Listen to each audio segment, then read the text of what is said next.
नमस्कार। कभी सोचा है कि करियर के इतने सारे रास्तों में से हमारे लिए सही रास्ता कौन सा है? और खासकर जब बात सरकारी नौकरी की हो, तब तो ये सवाल और भी बड़ा हो जाता है।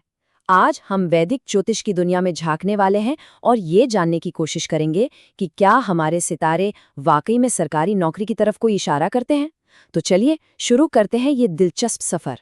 एक पक्की सरकारी नौकरी ये सिर्फ एक जॉब नहीं है, बल्कि बहुत से लोगों के लिए सुरक्षा, सम्मान और देश की सेवा करने का एक सपना है। पर क्या ये सपना सिर्फ हमारी मेहनत पर टिका है, या हमारे जन्म के वक्त सितारों की चाल का भी इसमें कोई रोल है? बस यही वो बड़ा सवाल है जिसका जवाब आज हम ज्योतिष के चश्मे से देखने की कोशिश करेंगे। करियर चुनना ये हमारी जिंदगी के सबसे बड़े फैसलों में से एक है कि नहीं? और जब मार्गदर्शन की तलाश होती है तो कई लोग ज्योतिष की तरफ देखते हैं। ये हजारों साल पुरानी भारतीय विद्या हमें ये समझने में मदद करती है कि जन्म के समय ग्रहों की पोजीशन हमारी जिंदगी के अलग अलग हिस्सों पर कैसे असर डाल सकती है। तो सवाल ये उठता है कि कोई ज्योतिषी आखिर जन्म कुंडली में सरकारी नौकरी के योग ढूंढता कहाँ है? देखिए, इसका जवाब दो मेन चीजों में छिपा है।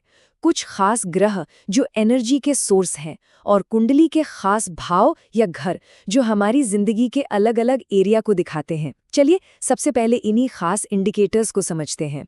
तो चलिए सबसे पहले बात करते हैं ग्रहों के राजा की, यानी सूर्य की। जैसे हमारे सोलर सिस्टम में सब कुछ सूरज के चारों ओर घूमता है, ठीक वैसे ही ज्योतिष में अथॉरिटी, पावर और खुद सरकार का सेंटर सूर्य को ही माना जाता है। तो जाहिर है सरकारी नौकरी के विश्लेषण में सबसे पहली नजर कुंडली में सूर्य की मजबूती पर ही डाली जाती है। अब आते हैं कुंडली के सबसे जरूरी घर पर, 10वें घर पर। जरा सोचिए कि जन्म कुंडली एक थिएटर है, तो ये 10वां घर ये है वो मेन स्टेज जहां किसी के करियर की पूरी कहानी लिखी जाती है, खेली जाती है। प्रोफेशन, समाज में पहचान, मान सम्मान, सब कुछ इसी घर से जुड़ा है। तो एक मजबूत 10वां घर एक शानदार करियर की पहली सीढ़ी है। लेकिन कहानी सिर्फ सूर्य पर ही खत्म नहीं होती।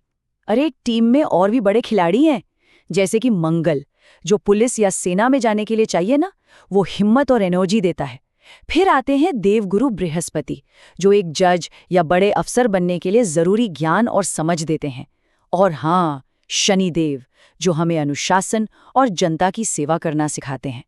तो हमने ग्रहों और भावों जैसे अलग अलग किरदारों को तो समझ लिया, पर ज्योतिष में असली खेल, असली जादू तब होता है जब ये सारे किरदार एक साथ आकर एक पावरफुल कहानी बनाते हैं, जिसे योग कहते हैं।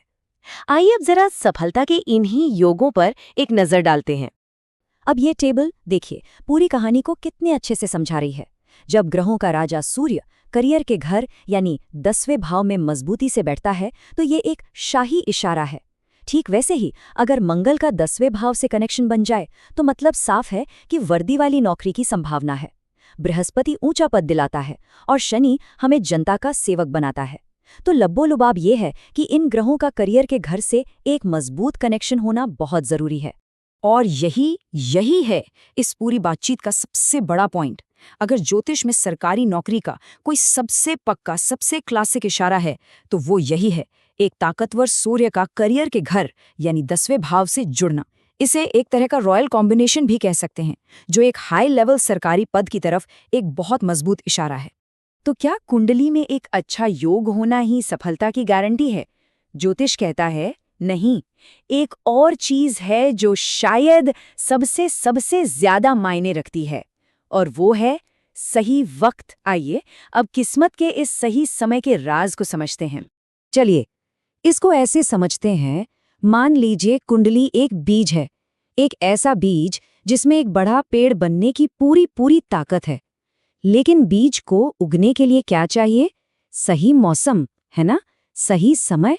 ज्योतिष में यही सही समय दशा कहलाता है। ये ग्रहों का वो टाइम पीरियड होता है जब वो जागते हैं और कुंडली में जो भी वादे छिपे हैं उन्हें हकीकत में बदलते हैं। तो कोई ज्योतिषी इस समय का एनालिसिस करता कैसे है? इसके 3 आसान स्टेप्स हैं। पहला, वो देखते हैं कि भाई अभी दशा कौन सी चल रही है, मतलब कौन सा ग्रह अभी जिंदगी की ड्राइविंग सीट पर है। दूसरा, वो ये चेक करते हैं कि क्या वो ग्रह कुंडली में सरकारी नौकरी का वादा करता भी है या नहीं। और आखिर में वो देखते हैं गोचर, यानी आसमान में ग्रहों की करंट सिचुएशन, ये पक्का करने के लिए कि सारे सिग्नल ग्रीन हैं। तो हमने ग्रहों की ताकत, भावों का रोल, योग का जादू और वक्त की अहमियत सब समझ लिया। अब इन सारे टुकड़ों को जोड़ते हैं और देखते हैं कि आखिर में बात क्या निकल कर आती है। तो अगर इस सारी बात को निचोड़कर 3 पॉइंट्स में कहें तो वो ये हैं।